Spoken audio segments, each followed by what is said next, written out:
Assalamualaikum warahmatullahi wabarakatuh. Halo sahabat sebuah kisah misteri, kembali lagi bersama saya Rio Wijaya. Terima kasih kepada sahabat-sahabat yang telah mendengarkan kisah misteri yang saya ceritakan. Terima kasih juga kepada sahabat-sahabat yang selalu memberikan dukungan, memberikan support agar channel ini dapat berkembang. Untuk sahabat-sahabat yang telah memberikan like, memberikan komen, dan mensubscribe channel ini, saya ucapkan banyak-banyak terima kasih. Untuk sahabat-sahabat yang baru bergabung, baru mendengarkan kisah ini, sahabat-sahabat boleh mengklik tombol subscribe dan jangan lupa aktifkan notifikasi loncengnya agar tidak ketinggalan video-video sebuah kisah misteri selanjutnya. Di sebuah kisah misteri kali ini, saya akan menceritakan sebuah kisah yang terjadi di kota Jambi, dan mana kisah ini saya dapat dari ayah saya yang menceritakan dua orang sahabatnya menjadi tumbal pelaku pesugihan. Jadi bagaimana kisahnya? Simak hanya di sebuah kisah misteri.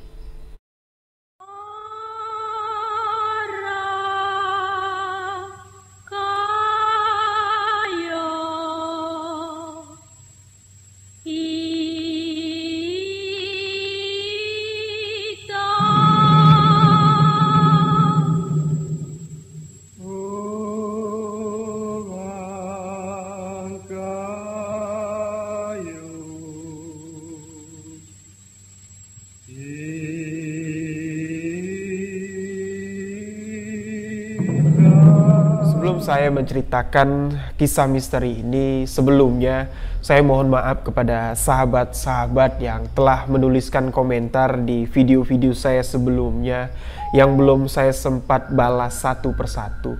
Karena ya memang ada sesuatu hal ya, ada yang harus saya selesaikan ya sesampainya di Jambi ini. Saya harus menyelesaikan beberapa urusan, bahkan untuk upload video saja baru malam ini saya sempat untuk bikin video. Jadi untuk sahabat-sahabat jangan berkecil hati, insya Allah nanti akan saya balas komentar-komentar sahabat-sahabat satu persatu. Dan untuk malam ini kalau suara saya terdengar agak sedikit bindeng ya memang kondisi agak sedikit flu, jadi harap maklum. Insya Allah saya akan menceritakan kisah misteri yang akan saya bawakan ini semaksimal mungkin. Dan kisah misteri yang akan saya ceritakan kepada sahabat-sahabat kali ini merupakan sebuah kisah yang saya dapat dari ayah saya, yang mana pada tahun 2000 kejadian ini terjadi. Ayah saya memiliki dua orang sahabat yang mana umur mereka terpaut cukup jauh. Jadi kedua orang sahabat ayah saya ini memanggil ayah saya tuh abang. Dan kedua orang sahabat ayah saya ini sekarang sudah meninggal dunia. Jadi sebelum saya melanjutkan kisah ini, marilah sama-sama kita mendoakan kedua almarhum agar amal ibadahnya diterima oleh Allah SWT. Berdoa menurut agama dan kepercayaan masing-masing. Kedua orang sahabat ayah saya ini bernama almarhum Muslim dan almarhum Fahri. Mereka berdua sama-sama bekerja di satu perusahaan swasta yang ada di Provinsi Jambi. Jadi mereka kenal dengan ayah saya ini karena mereka berdua ini hobi dengan hal-hal mistis, hobi dengan barang-barang antik. Jadi ayah saya bercerita sekitar tahun 96 mereka bertemu, dan dari tahun 96 sampai di tahun 2000 ayah saya dan almarhum Fahri dan almarhum Muslim sangat dekat. Nah, jadi ayah saya sudah memperingatkan kedua orang ini untuk berhati-hati di tempat kerjanya. Ya, jadi ayah saya tuh memiliki firasat nggak enak lah dengan bos dari perusahaan tersebut. Pertama, ayah saya melihat perusahaan yang baru buka di Provinsi Jambi pada tahun 96 itu.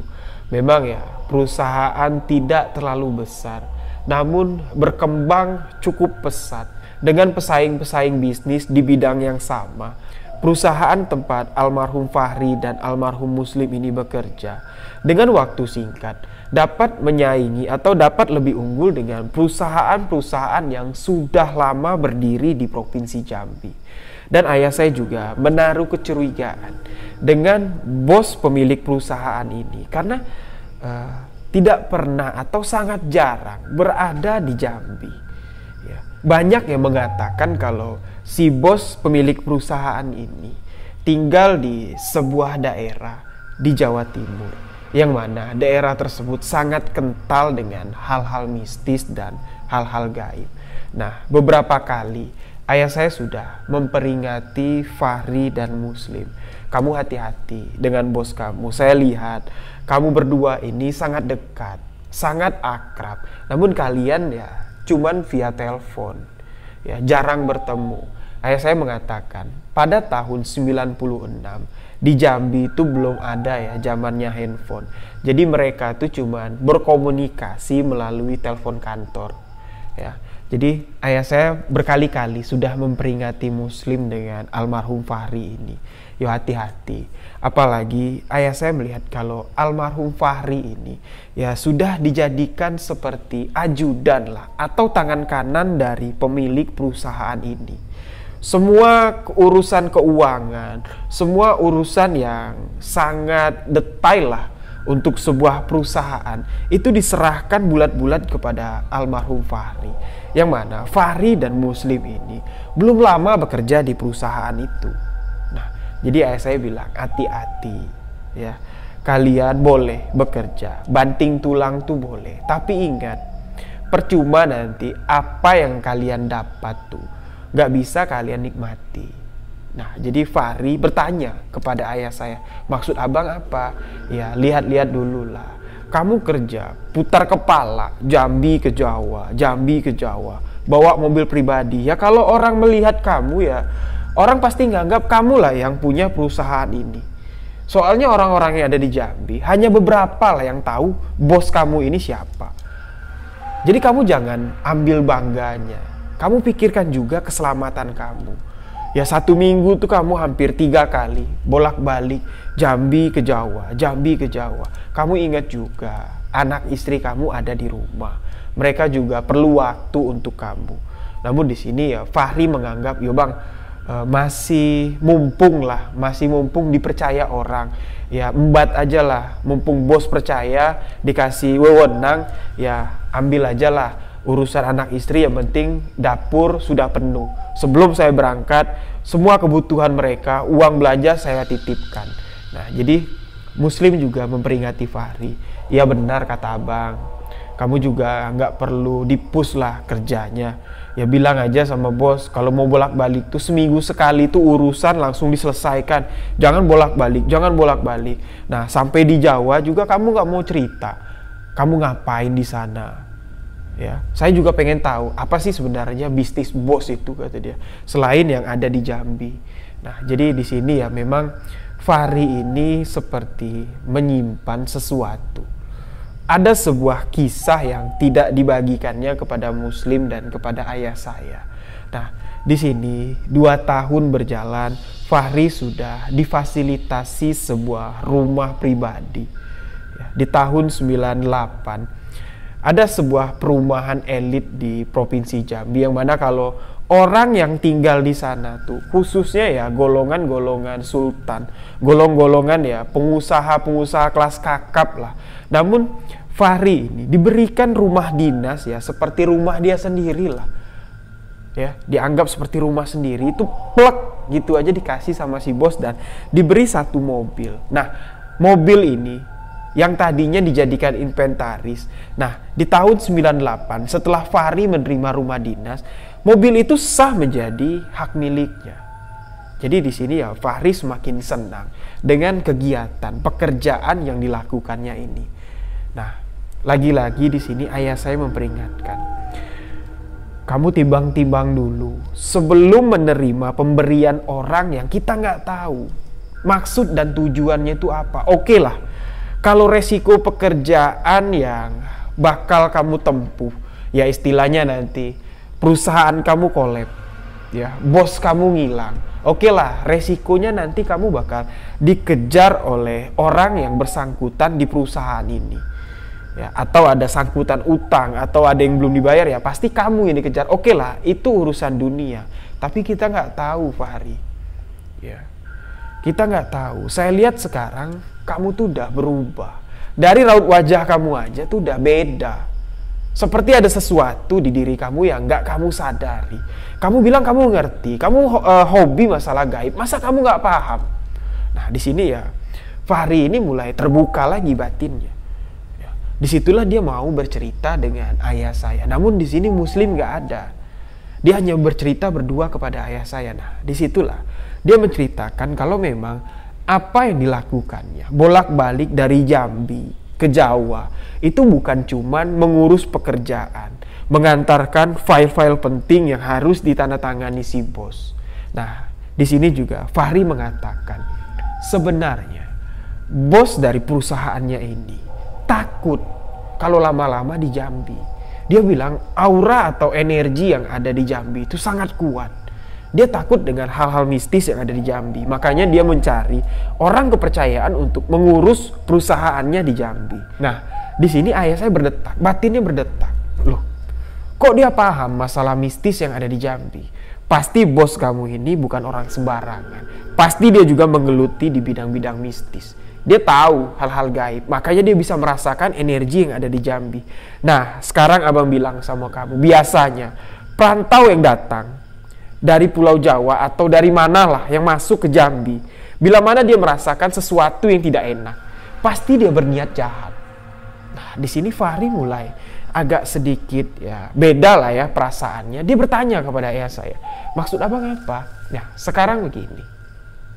Kalau si bos kamu itu orang-orang biasa, seperti pengusaha-pengusaha lain yang ada di Jambi, tidak berniat buruk untuk mendirikan perusahaannya di Jambi, ya tidak ada unsur negatif yang dibawanya dari Pulau Jawa tuh, ya lihat aja kamu sendiri. Banyak pendatang-pendatang yang sukses, developer-developer yang sukses, pembangunan-pembangunan di Jambi ini rata-rata ya dibangun dari orang luar. Perusahaan tekstil, perusahaan mebel, perusahaan sawit, rata-rata orang dari luar. Namun mereka di sini membawa keluarganya, membangun ya istilahnya seperti istana lah di Jambi. Karena mereka nyaman, mereka cari duit di Jambi, mereka tinggal di Jambi. Nah, sekarang yang jadi pertanyaannya, bos kamu ini, dia bilang dia bisa merasakan hal mistis yang ada di Jambi. Saya curiga, Fahri, kalau bos kamu ini pasti ada macam-macamnya. Lebih baik kamu jujur. Apa yang kamu lakukan selama di Jawa? Bolak-balik Jambi Jawa tuh apa yang kamu lakukan? Nah, di sini Fahri memang bercerita. Ya, lokasi rumah bosnya ini terletak di pusat kota, salah satu kota lah yang nggak bisa saya sebutkan. Namun bosnya ini lebih banyak menghabiskan waktu di sebuah villa yang terletak di bawah lereng bukit. Nah, jadi setiap ke Jawa, Fahri ini cuma sekali berkunjung ke rumahnya, namun setiap dari Jambi itu nggak ke rumahnya lagi, langsung menuju ke villa. Nah, di villa itu setiap Fahri datang, dia selalu bertemu dengan seorang mbah-mbah yang menggunakan ya pakaian batik, menggunakan blangkon. Namun si mbah itu jarang sekali mau diajak berkomunikasi. Nah, jadi ya Fahri bertanya kepada si bosnya ini, bos, kok si mbah tuh nggak mau saya ajak ngobrol? Bosnya cuma bilang sama Fahri, dia nggak ngerti bahasa Indonesia, dia cuma ngerti bahasa Jawa. Nah, di sini Fahri sebenarnya sudah curiga karena dia juga hobi tentang hal-hal gaib, tentang hal-hal mistis. Dia juga punya kebatinan. Nah, di sini dia curiga kalau si mbah ini pasti ada apa-apa, bukan orang sembarangan. Namun dia nggak berani ngungkapin itu, dia nggak berani ke bosnya, takut nanti ya kerjaannya ada sangkut pautnya, nanti ya jadi keles lah cuman gara-gara nanya hal sepele. Nah, jadi di situ Fahri melihat villa yang ada di sana, yaitu cukup menyeramkan. Beberapa kali dia menginap di villa itu, dia diganggu oleh sosok-sosok gaib, sosok-sosok misterius. Pertama kali dia menginap di sana, ya, ketika jam 1 malam, dia mendengar suara lonceng. Ting, ting, ting, ting, ting, ting. Lonceng itu terdengar dari atas bukit yang ada di villanya.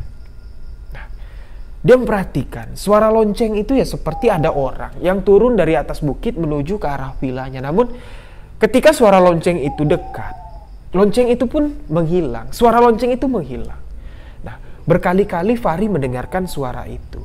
Dan pada suatu malam, ya, Fahri bermimpi bertemu dengan seekor ular naga yang cukup besar.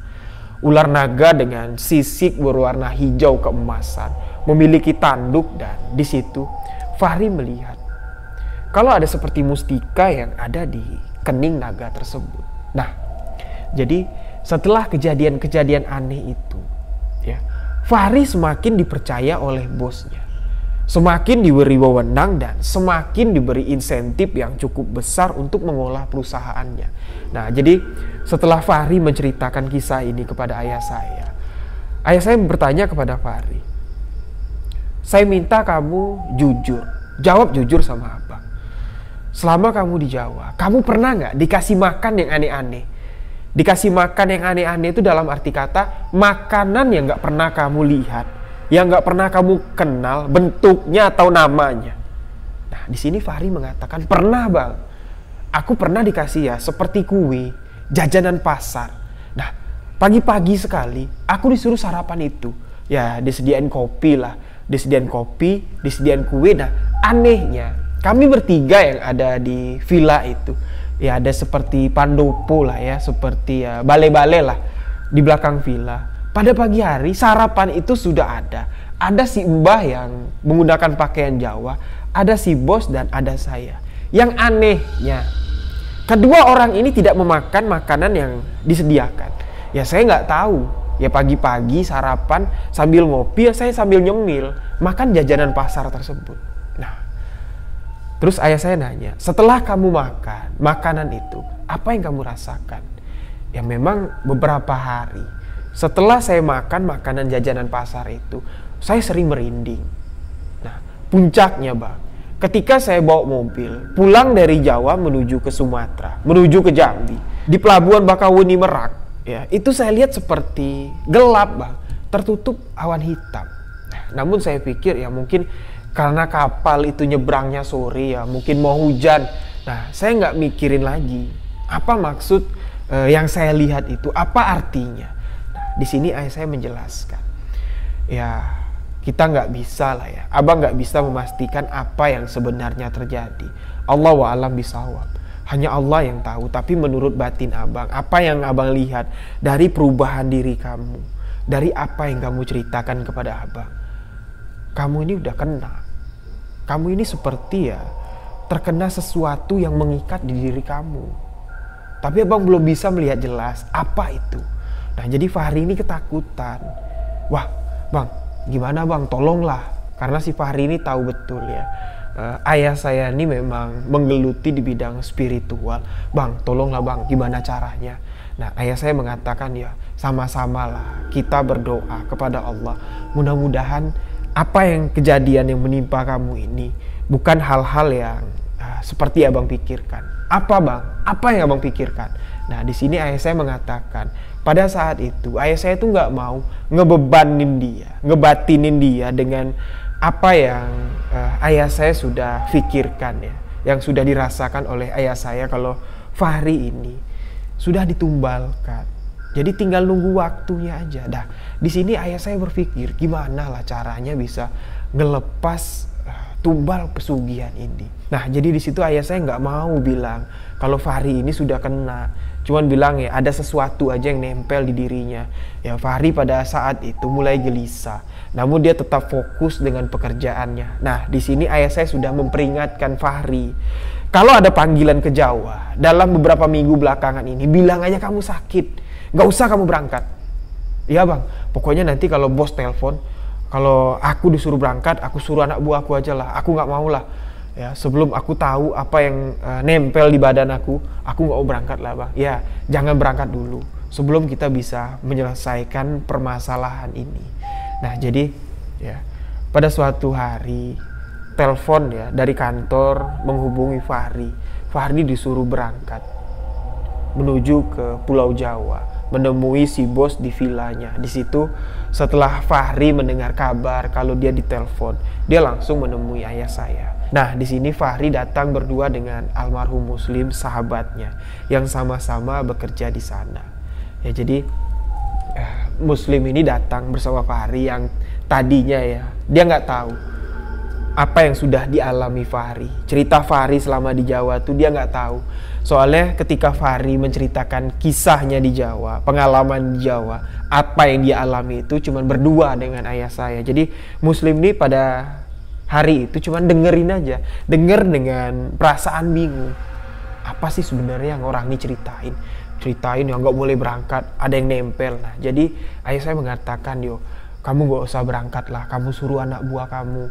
Fahri mengatakan begini, bang nggak bisa bang, bos bilang ya kalau kamu nggak berangkat ya udahlah, katanya kamu cari orang lain yang bisa berangkat, tapi ya jabatan kamu pindah sama orang itu. Nah, jadi gimana bang? Nah, jadi ayah saya mengatakan seperti ini ya, sekarang ya abang buka lah sama kamu, sekarang pilihannya tinggal di kamu. Dan abang juga alhamdulillah sudah mendapatkan jawaban dari permasalahan ini. Ya, jadi ayah saya ya, dia juga bertanya, ayah saya juga bertanya dengan beberapa gurunya, dengan beberapa ulama dekat yang ada di sekitar ayah saya, menanyakan kisah yang terjadi dengan si Fahri ini. Kalau Fahri ini sudah ditandai untuk dijadikan tumbal pesugihan, dan ayah saya mendapat beberapa saran. Ya udahlah, kalau mau mutus mata rantai pesugihan ini, nggak usah lagi tijak Pulau Jawa. Putuskan hubungan dengan juragannya, dengan si bos. Dan nanti Fahri di Jambi ini coba kita bersihkan, coba dilakukan ruqyah, coba kita mandikan. Ya, jadi mulai dari zohir, mulai dari batinnya dibersihkan lagi, agar unsur-unsur negatif dari pesugihan itu bisa dilepas. Jadi sudah disampaikan kepada ayah saya, ya gimana caranya Fahri ini lepas dari pesugihan ini. Jadi ya tinggal di kamu aja, kamu pilih mana. Kalau kamu lebih mementingkan urusan kerjaan kamu lebih mementingkan dunia daripada keselamatan kamu, ya abang cuma bisa berpesan, hati-hati. Nah, tapi kalau kamu lebih mementingkan anak istri kamu, keluarga kamu, ya kalau rezeki itu nggak bakal ketukar, kalau rezeki itu nggak bakal terhenti di sini saja. Asalkan kamu mau berusaha, asalkan kamu mau meminta kepada Allah, rezeki itu akan turun. Jadi nggak cuman kerja di perusahaan ini aja kamu dapat duit. Ya memang dunia yang dijanjikan oleh bos kamu sekarang ya luar biasa. Kamu tinggal di komplek elit, kamu punya mobil pribadi, gaji kamu besar, kamu bisa foya-foya. Ya tapi keselamatan kamu yang menjadi jaminannya. Jadi sekarang tinggal di kamu lah Fahri. Kalau kamu mau berangkat, abang cuman pesan hati-hati. Di sini abang udah nggak salah lagi. Kamu sudah aku anggap sebagai adik. Ya, jadi kalau kamu mau berangkat, terjadi sesuatu hal, aku udah nggak ngebatin lagi. Ya, walaupun nanti ada sesuatu hal yang menimpa kamu, yo, aku pasti sedih, aku pasti merasa kehilangan.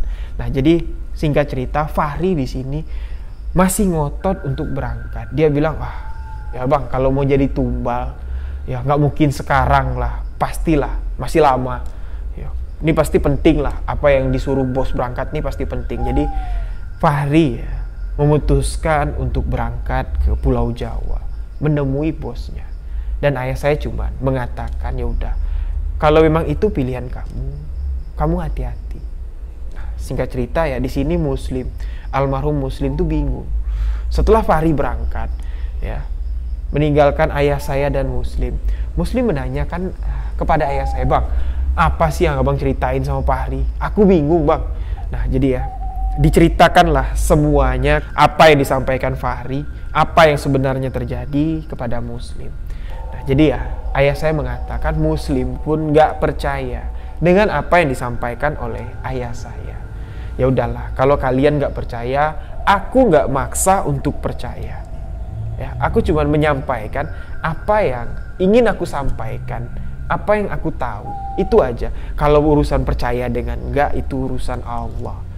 Yang penting sekarang abang selaku yang tua, ya, yang kalian tuakan, kalian manggil aku abang kan? Iya bang. Ya, berarti kalian menuakan aku. Nah, aku wajib memberikan nasihat kepada adik-adikku. Ya, jadi aku udah kasih nasihat kepada Fahri, jangan berangkat. Kepada kamu juga, Lim, kamu carilah kerjaan lain. Takutnya nanti setelah Fahri, kamu lagi yang didekatin sama si bos. Ya. Ayah saya kembali membuka sejarah perusahaan ini yang buka di tahun 96 yang lalu. Kamu ingat-ingat, ketika pembangunan pertama perusahaan ini, berapa orang yang meninggal? Berapa orang yang dibawa dari Pulau Jawa meninggal sia-sia di lokasi pembangunan? Iya bang, ada 4 orang. Berturut-turut, iya bang. Sebulan. Di waktu yang sama. Di waktu yang sama itu maksudnya di hari yang sama. Dengan kecelakaan yang nggak masuk akal. Jadi di situ ayah saya kembali menyuruh si muslim ini membuka batinnya, mengingat-ingat kembali kejadian-kejadian janggal yang ada di perusahaan tersebut. Nah, di situ muslim baru, oh iya bang, ya ada yang aneh. Aku juga selamat kerja di perusahaan ini dari tahun 96 lah, dari buka sampai 98 sekarang ini nggak pernah ketemu sama bos. Cuman Fahri aja yang ketemu. Nah, jadi ya terserah kalian mau percaya apa enggak. Yang penting abang sudah kasih nasihat. Nah, singkat cerita, 2 hari keberangkatan Fahri, terdengar berita duka dalam perjalanan pulang dari Jawa ke Sumatera. Fahri mengalami kecelakaan tunggal. Jadi nggak tahu kenapa mobilnya tuh oleng, nabrak pembatas jalan dan terbalik. Di situ Fahri yang seorang diri mengendarai mobil meninggal dunia di tempat dengan ya bagian lehernya patah. Dan di sini dari hasil forensik, dari hasil visum dari pihak rumah sakit, tidak ada bagian tubuh yang terbentur, cuman ada bagian tulang leher yang patah. Disitulah menyebabkan Fahri meninggal dunia di tempat. Namun di sini ayah saya melihat di bagian dada, ya, di bagian sebelah kiri dan sebelah kanan, bagian dada Fahri itu seperti ada ya telapak tangan, ya, melekat telapak tangan, bekas balu lebam.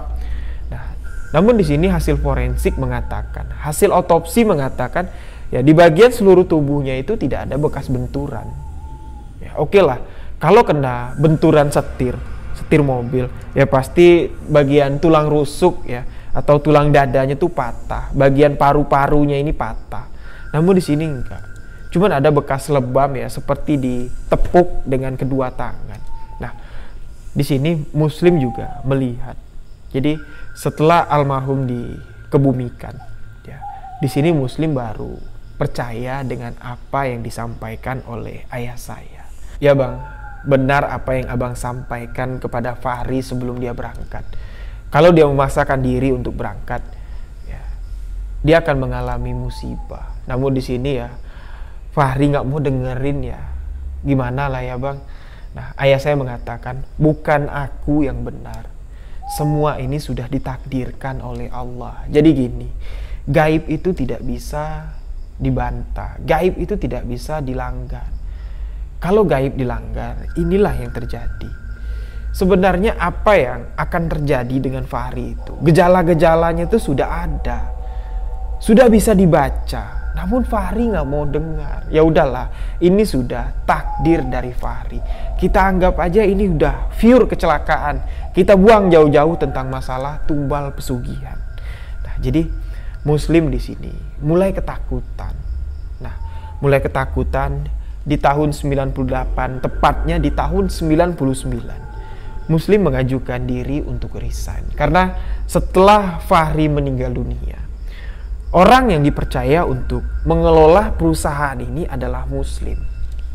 Nah, di situ dia ketakutan. Ya, langsung menemui ayah saya, langsung bercerita, "Bang, aku dipanggil sama bos, disuruh ke Jawa. Katanya pengen ya ngasih berkas untuk ngurus perusahaan ini. Aku takut, Bang.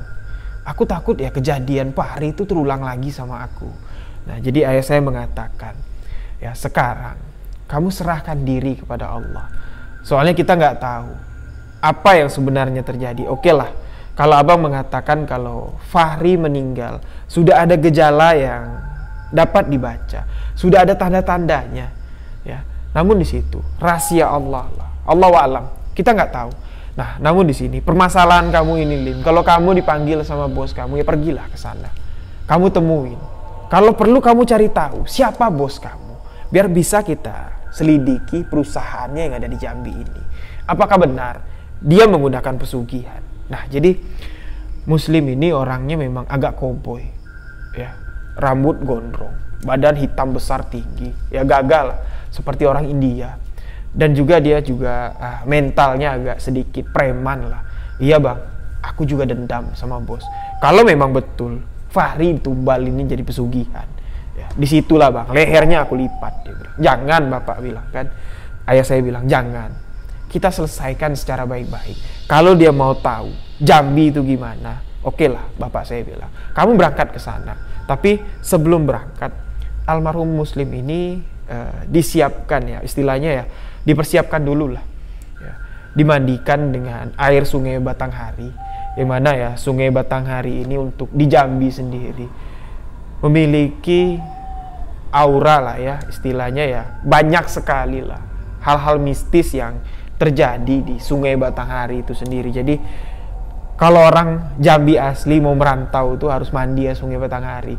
Sesampainya di Jawa ya insya Allah ya, berkat lindungan Allah, kebal dari ilmu santet, kebal dari hal-hal gaib. Nah, itu kepercayaan. Hanya kepercayaan ya sudah menjadi budaya, tidak untuk dipercaya ya. Jadi sudah dimandikan dan diberi beberapa amalan. Kamu jangan lupa, jangan kosongkan hati kamu dengan lafaz-lafaz Allah. Ya, minimal subhanallah, walhamdulillah, wala ilaha illallah, Allahu akbar. Jangan kamu lepaskan. Apalagi ketika kamu berhadapan dengan bos kamu. Subhanallah, walhamdulillah, wala ilaha illallah, Allahu akbar. Hanya Allah yang kuat, hanya Allah maha besar. Ya, jangan mau tunduk dengan ilmu atau kekuatan yang ada di sana. Soalnya abang lihat sekarang ya, memang bos kamu itu ya pengen ngedekatin kamu itu ada maksud. Jadi temui dia, tanya apa maunya, apa maksud tujuan hatinya tuh manggil kamu. Singkat cerita, Muslim pun berangkat ke Jawa. Selama kurang lebih 4 hari, beliau pun pulang ke Jambi. Woi bang, aku dibawa ke villa. Villanya tuh memang di lereng gunung ya, di lereng bukit. Nah, di situ aku lihat ya memang banyak bang, banyak iblisnya bang. Bukan jin yang ada di sana. Nah, jadi Muslim mulai menceritakan ya situasi tempat yang ada di sana, yang mana Fahri sebenarnya juga bisa melihat hal-hal tersebut. Namun Fahri ini sudah ditutup, batinnya itu udah ketutup dengan harta dunia. Jadi nggak bisa lagi ngebedain mana hitam, mana putih, mana setan, mana manusia, tuh nggak bisa ngebedain lagi. Nah, jadi Muslim ini yang memang notabene berangkat dari Jambi itu bawa misi, cari tahu apa sebenarnya yang ada di sana. Jadi Muslim menceritakan, ya bang, aku melihat di sana memang banyak sekali peliharaan dari si bos. Nah, di situ juga aku melihat banyak ya seperti patung-patung besar, banyak sekali keris-keris yang bergantungan. Nah, di sini ayah saya mengatakan, ya udah, sekarang abang nanya sama kamu, selama kamu di sana, ada nggak kamu makan yang aneh-aneh? Nggak bang, ada, aku ditawarin ayam bakar. Tapi aku lihat ayam bakar itu seperti ayam kampung. Nah, ayam kampung yang dibakar itu ya kelihatan bang, kalau ayam cemani dengan ayam kampung tuh beda. Nah, aku lihat ayam yang disuruh aku makan tuh, ayam yang sudah disiapkan ya, disuruhnya aku makan tuh bukan ayam kampung biasa. Kalau aku lihat, mulai dari gelap kulitnya, mulai dari serat dagingnya, aku lihat itu ayam cemani. Ya nggak mau lah aku makan. Langsung aku bilang, ini bukan ayam kampung, ini ayam cemani, ini ayam sugihan. Nah, si bos langsung kaget. Loh, kamu ngada-ngada aja Lim, ini ayam kampung. Nah, kalau bos mau makan ayam kampung, makanlah. Aku dari dulu nggak makan ayam bos, aku makan ikan. Nah, jadi di sini memang Muslim ini memang dari dulu tuh nggak bisa makan ayam. Mau ayam potong, mau ayam kampung tuh nggak pernah dia mau makan. Dulu katanya, alasannya, sewaktu dia masih bujangan, ya masih umur belasan tahun, dia pernah ngesot ayam, dia pernah motong ayam, namun ayam itu nggak mati, lehernya sudah putus, ayam itu masih hidup, bahkan hidupnya tuh sampai 1 bulan. Jadi kalau dia makan tuh airnya keluar lagi, kalau dia minum airnya keluar lagi. Sempat dijahit sama Muslim, tapi ya karena nggak bisa masuk makanan sama minuman, 1 bulan ayam tuh mati. Nah, semenjak itulah dia nggak mau lagi. Dia bersumpah, aku nggak bakal mau lagi makan ayam. Nah, jadi memang kebetulan ya, ketika disuguhkan ayam bakar cemani, si muslim ini menolak. Dia bilang, aku nggak makan ayam. Diceritakannya lah kejadian itu, dan si bos pun ya nggak bisa maksa. Dan akhirnya muslim pun disuruh pulang. Ya udahlah, besok kamu pulang, urusan kita udah selesai. Nah, tapi bang, di malam terakhir aku nginep di sana. Ya, pada malam pertama, malam kedua, tuh nggak ada apa-apa. Di malam ketiga setelah aku disuruh makan ayam cemani itulah, malam-malam bang, aku belum tidur. Ya, aku masih penasaran dengan tempat itu. Sekitar jam 12 malam, aku bakar kemenyan. Ya, dengan rokok aku bakar kemenyan, dan di situ aku mendengar suara kelintingan, bang. Suara lonceng. Suara lonceng itu pertama jauh. Dari atas bukit itu jauh sekali terdengar. Klinting, klinting, klinting. Ya. Lama-lama semakin dekat. Seperti ada orang yang berjalan dari atas bukit itu turun ke bawah, mendekati villa kami itu. Klinting, klinting, klinting. Dan saya dengar, bang, orang yang berjalan itu seperti membawa sesuatu. Ya, seperti ada barang lah yang diseretnya. Terdengar ya, klinting, klinting, seret, seret. Tapi semakin dekat suara itu terdengar dan akhirnya menghilang. Suara lonceng itu menghilang. Suara sesuatu yang diseret itu menghilang. Menghilang pas di belakang kamar yang saya tempati. Nah, jadi malam itu saya sama sekali gak bisa tidur. Pertama, saya takut. Kalau saya tidur, sosok itu masuk ke dalam mimpi, saya gak kuat, saya bisa kalah. Nah, yang kedua, saya juga masih penasaran. Sosok apa yang mendekati saya dengan membawa lonceng. Nah, jadi sampai pagi saya gak bisa tidur, namun tidak ada lagi, bang, suara-suara aneh atau penampakan-penampakan yang sebelumnya saya lihat. Ya, seperti di balkon belakang tuh, di tempat bale-bale yang biasa si bos nongkrong. Ya, itu saya lihat seperti ya banyak lah di balkon atas itu, seperti ya setan lah, bang. Ya, ada yang pakai tanduk, ada yang pakai taring ke atas. Namun pada malam ketiga itu semua tidak ada. Ketika suara lonceng itu turun. Nah, jadi singkat cerita, sampai pagi saya nggak tidur. Si bos nanya, "Nyenyak Lim tidur?" "Nyenyak bos." Padahal sama sekali saya nggak tidur. Jadi saya pamitan pulang, tapi saya nggak langsung pulang. Saya bawa mobil, saya ke kota cari penginapan, dan saya menginap semalam di hotel. Nah, di hotel itulah saya bisa tidur pulas. Nah, setelah saya istirahat cukup, alhamdulillah saya bisa melanjutkan perjalanan dan selamat sampai ke Jambi.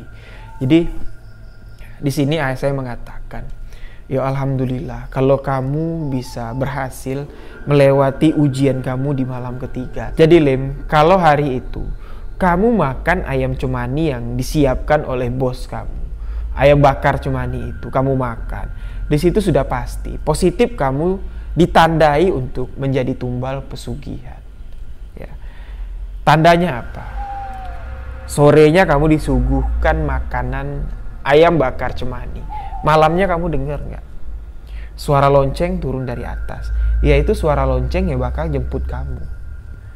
Nah, Fahri juga menceritakan hal yang sama seperti yang kamu alami. Tapi di sini sayangnya, Fahri memakan apa yang diberikan oleh orang itu. Nah, dia mendengar suara lonceng mendekat dan menghilang di kamarnya. Setelah dia mendengar suara lonceng menghilang, dia bermimpi bertemu dengan seekor ular naga yang besar dengan sisik berwarna hijau keemasan dengan mustika yang ada di keningnya.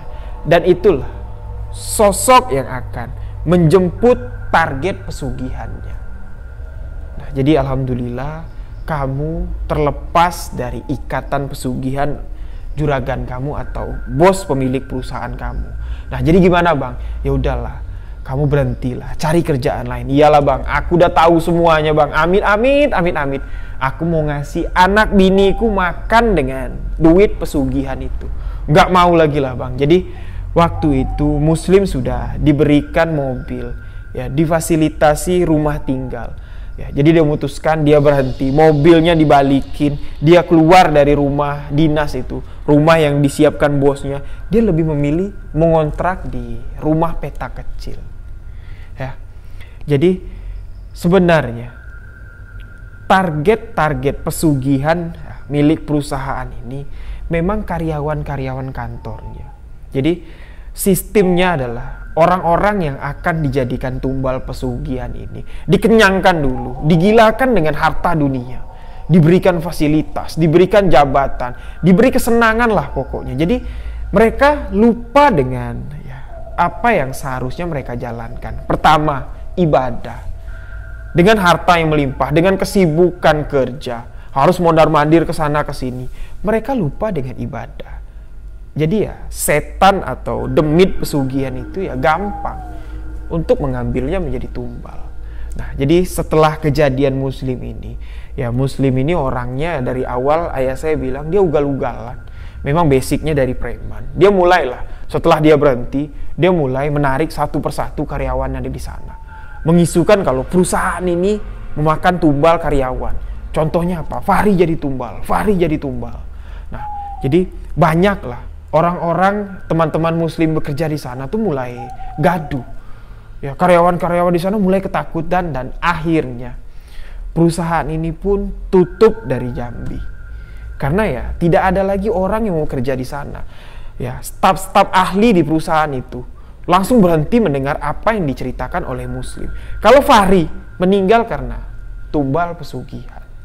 Jadi karena tidak ada staf ahli yang memegang perusahaan itu, otomatis perusahaan itu lambat laun akan terpuruk dan akhirnya di tahun 2000 perusahaan itu pun tutup.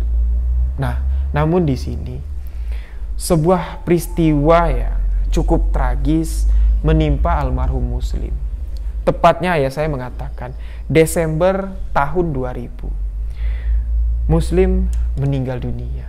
Nah, di sini Muslim mendapatkan sesuatu hal yang cukup tragis karena dia salah satu orang yang memprovokasi karyawan-karyawan yang ada di sana untuk berhenti, memberikan informasi kalau almarhum Fahri ini meninggal akibat pesugihan, menjadi tumbal pesugihan, dan di tahun 2000 yang mana Muslim sudah terhindar jauh lah urusan dengan si bosnya. Bahkan Muslim sama sekali tidak pernah lagi kontak dengan si bos.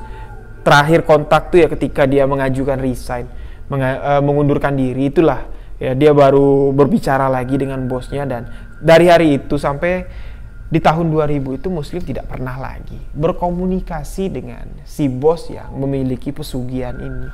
Namun di sini ayah saya mengatakan, Lim, apa yang kamu lakukan ini kamu gak takut nanti kalau si bos tuh marah? Enggak lah bang, matilah situ, dia bilang. Bodoh amat lah, dia bilang. Mau marah lah, yang penting niatku baik bang. Aku sudah nyelamatin kawan-kawan yang ada di perusahaan. Aku takut bang, aku gagal jadi tumbal pesugihan. Nah, nanti orang lain lagi bang, orang yang kerja di situ lagi ditarik si bos lagi, dikasih jabatan, dikasih rumah, dikasih mobil, akhirnya terlena dan menjadi tumbal. Lebih baik aku hancurin lah bang. Karena juga aku dendam sahabat aku bang, Fahri itu sudah dekat sekali dengan aku bang, sudah lama kami kenal bang. Aku dendam sama si bos. Nah, ayah saya mengatakan, kalau kamu nganggep apa yang kamu lakukan ini baik, sudahlah. Tapi ingat, hati-hati. Kamu memang nggak bisa diapa-apain. Memang almarhum Muslim ini kebal kebal, senjata tajam. Kamu nggak bisa dibacok, kamu nggak bisa diteluh. Tapi ingat Lim, namanya orang dendam banyak caranya. Jadi akhirnya almarhum Muslim ini meninggal cukup mengenaskan.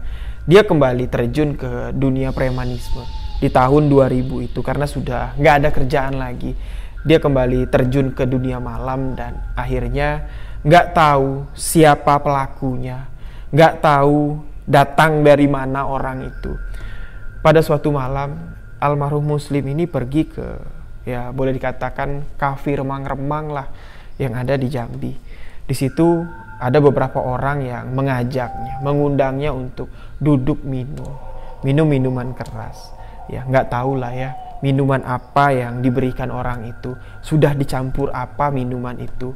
Ketika Muslim pulang ke rumah, dia meninggal dunia dengan wajah yang balu. Dari mulutnya itu mengeluarkan buih, Tapi banyak orang mengatakan kalau beliau meninggal karena overdosis. Jadi singkat cerita di tahun 2000 Muslim pun meninggal dunia. Nah di sini beberapa hari setelah almarhum dikebumikan, ya, ayah saya sempat didatangi oleh sosok yang menyerupai almarhum Muslim. Allahu alam, ayah saya nggak berani mengatakan kalau itu Muslim atau siapa. Ayah saya nggak berani mengatakan, namun sosok itu menyerupai wujud dari almarhum Muslim. Pada sekitar jam 12:30 malam di rumah ini, ya, di tempat saya duduk ini, di ruang tamu ini, ayah saya sedang duduk sendirian, ya, sambil ngerokok, sambil ngopi. Ayah saya melihat dari pintu depan seperti ada yang membuka, namun gak ada orang. Pintu itu terbuka dan ayah saya melihat sosok almarhum Muslim itu jalan masuk ke rumah, duduk di kursi di ruang tamu ini tepat di depan ayah saya. Nah, namun di sini ayah saya mengatakan beliau datang dengan wajah yang bersih, ya, wajah yang pucat kuning, ya, tidak menyeramkan. Dan di situ almarhum cuman tersenyum, mengatakan minta maaf kalau dia sudah nyala, dia sudah kembali ke dunia hitam, sampai akhirnya dia tidak bisa mengontrol diri dan lupa dengan pesan-pesan yang sudah diberikan ayah saya. Jadi cuman itu yang disampaikan almarhum dan tiba-tiba dia menghilang. Ayah saya nggak mengatakan di sini kalau itu arwah dari almarhum yang sudah meninggal, tidak. Namun apa yang dilihat ayah saya itu sangat mirip dengan arwah almarhum yang meninggal. Nah jadi memang sebelum beliau meninggal di tahun 2000 itu ayah saya sudah melihat, Lim, kamu sudah baik, kamu sudah sholat, nggak pernah tinggal, ya ngapain lagi sih balik ke pasar, ngapain lagi balik jadi preman, ya carilah usaha yang betul. Kalau mau modal ya dikit-dikit ada modal, bisa diusahakan, bisa dijadikan modal. Ya nggak apa-apa lah bang, aku juga sambil-sambil ngumpulin modal. Aku juga ya nggak seperti dulu lagi bang. Walaupun aku terjun ke dunia hitam, ya aku ya tahu diri lah. Aku ingat pesan-pesan yang abang kasih. Nah jadi di sini banyak orang yang menyimpulkan kalau almarhum Muslim ini memang sengaja dibunuh dan orang yang membunuhnya adalah suruhan dari bos si pemilik perusahaan, yang mana gara-gara Muslim membongkar kedok pesugihannya, perusahaannya di Jambi ini bisa tutup. Jadi si bos ini menyuruh orang, ya, untuk meracuni si Muslim, karena memang Muslim ini kalau ditikam tuh kebal. Kebalnya tuh bukan kebal karena nuntut ilmu, karena memang kebal bawaan lahir. Jadi orang itu ada kebal karena ilmu yang dituntutnya, ada juga kebal bawaan lahir. Nah Muslim inilah, almarhum Muslim inilah salah satu yang kebal bawaan lahir. Orang yang kebal bawaan lahir insya Allah akan kebal juga, terlindung juga dari kiriman-kiriman santet, kiriman-kiriman teluh. Jadi orang menyimpulkan kalau Muslim ini memang meninggal sengaja dibunuh. Jadi demikianlah kisah misteri yang saya sampaikan, saya ceritakan kali ini untuk sahabat-sahabat semuanya. Semoga saja kisah ini bisa kita ambil hikmah dan pelajarannya. Jadi ya mohon maaf jika ada salah-salah kata dalam penyampaian di kisah yang saya bagikan kali ini. Untuk sahabat-sahabat yang sudah mengirimkan kisah misteri ke email maupun ke DM Instagram saya, mohon maaf saya belum bisa merespon satu persatu. Insya Allah besok saya mulai cek email, saya akan buka DM Instagram dan saya respon satu persatu. Dan insya Allah sahabat-sahabat yang telah lama mengirimkan kisah misteri kepada saya akan saya bagikan kembali di sebuah kisah misteri. Untuk sahabat-sahabat yang mau berbagi, sahabat-sahabat bisa kirim ke alamat email sebuah kisah misteri @gmail.com dan jangan lupa follow akun Instagram saya rio.wijaya91. Sahabat-sahabat juga bisa mengirimkan kisah misteri sahabat-sahabat di DM Instagram. Saya Rio Wijaya mengucapkan wabillahi taufik walhidayah. Wassalamualaikum warahmatullahi wabarakatuh. Salam sebuah kisah misteri.